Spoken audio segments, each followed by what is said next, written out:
আমি জীয়াই থকাৰ কাৰণে যদি আপোনাৰ সহ্য নহয় আপুনি লাইন পাতি একেলগে গোট খুৱাই আপুনি আৰক্ষীৰ জৰিয়তে গুলি কৰি মাৰক।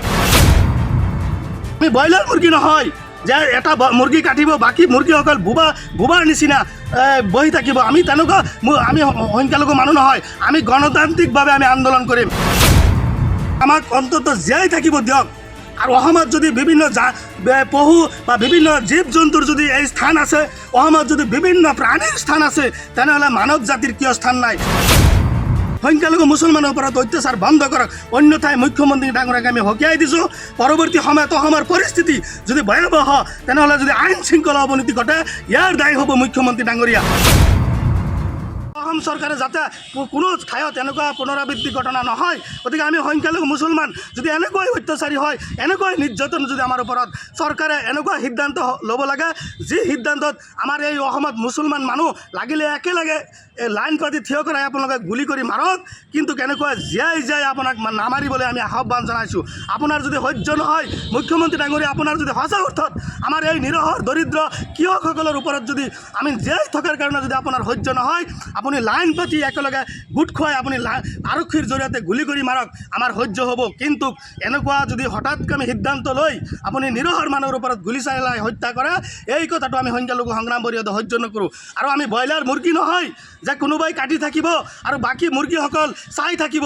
গতিকে আমি ব্ৰইলাৰ মুৰ্গী নহয় যে এটা মুৰ্গী কাটিব বাকী মুৰ্গীসকল বোবাৰ নিচিনা বহি থাকিব। আমি তেনেকুৱা আমি সংখ্যালঘু মানুহ নহয়। আমি গণতান্ত্ৰিকভাৱে আমি আন্দোলন কৰিম। আজি ভাৰতৰ সংবিধানে দিয়া মৌলিক অধিকাৰ আৰু আমাৰ যিটো বাক স্বাধীনতা, আজি অন্ন বস্ত্ৰ বাসস্থান, আজি সংবিধানে দিয়া মৌলিক অধিকাৰ আজি অসমৰ মাননীয় মুখ্যমন্ত্ৰী ডাঙৰীয়াই বা অসম চৰকাৰে আজি খৰ্ব কৰিছে। গতিকে সংবিধানে দিয়া অধিকাৰ খৰ্ব কৰি সংখ্যালঘু মুছলমানৰ ওপৰত অত্যাচাৰ কৰা বন্ধ কৰিব লাগিব।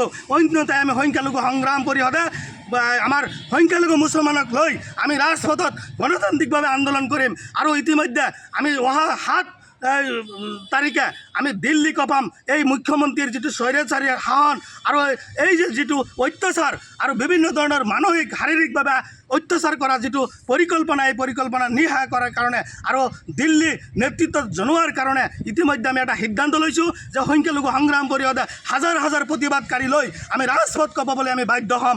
তাৰ উপৰিও আমি আন্তঃৰাষ্ট্ৰীয়ভাৱে এই যে অসমৰ যিখিনি অত্যাচাৰ চলি আছে, আমাৰ বিশেষকৈ সংখ্যালঘু মুছলমানৰ ওপৰত যে পৰিকল্পিতভাৱে মুখ্যমন্ত্ৰী ডাঙৰীয়াই যে আমাৰ ওপৰত অত্যাচাৰ চলাইছে, আমি জীয়াই থাকিবলৈ আমাক সুবিধা কোনো দিয়া নাই। আমি বসবাস কৰি থকাত আমাৰ কোনো ধৰণৰ চৰকাৰে সুবিধা দিয়া নাই। চৰকাৰী সুবিধাৰ পৰা আমাৰ বঞ্চিত কৰিছে। এই যে সমগ্ৰ কাহিনী আমি আন্তঃৰাষ্ট্ৰীয়ভাৱে আমি লৈ যাম।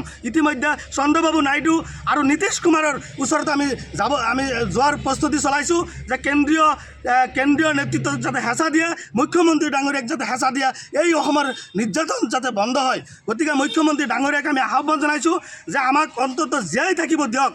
আৰু অসমত যদি বিভিন্ন পশু বা বিভিন্ন জীৱ জন্তুৰ যদি এই স্থান আছে, অসমত যদি বিভিন্ন প্ৰাণীৰ স্থান আছে, তেনেহ'লে মানৱ জাতিৰ কিয় স্থান নাই? বিশেষকৈ মুছলমানৰ কিয় স্থান নাই? এই মুছলমানসকলৰ কি অসমত কোনো অৱদান নাই নেকি? অসম আন্দোলনত কি মুছলমান মৃত্যু হোৱা নাই নেকি? অসম আগবাঢ়ি লৈ যোৱাৰ ক্ষেত্ৰত আৰ্থিকভাৱে সচ্ছল কৰাৰ বহল কৰাৰ ক্ষেত্ৰত কি আমাৰ মুছলমান মানুহৰ কোনো অৱদান নাই নেকি? মুখ্যমন্ত্ৰী ডাঙৰীয়াই পাহৰি যাব নালাগে। অসমখন আগুৱাই লৈ যোৱাৰ ক্ষেত্ৰত আন্দোলনৰ ক্ষেত্ৰত অসমীয়া অস্তিত্ব জীয়াই ৰখাৰ ক্ষেত্ৰত মুছলমান সমাজৰ কিন্তু অৰিহণা আছে।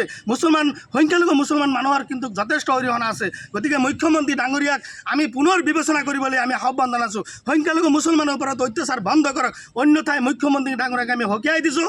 পৰৱৰ্তী সময়ত অসমৰ পৰিস্থিতি যদি ভয়াৱহ তেনেহ'লে যদি আইন শৃংখলা অৱনতি ঘটে ইয়াৰ দায়ী হ'ব মুখ্যমন্ত্ৰী ডাঙৰীয়া আৰু গৃহ বিভাগ।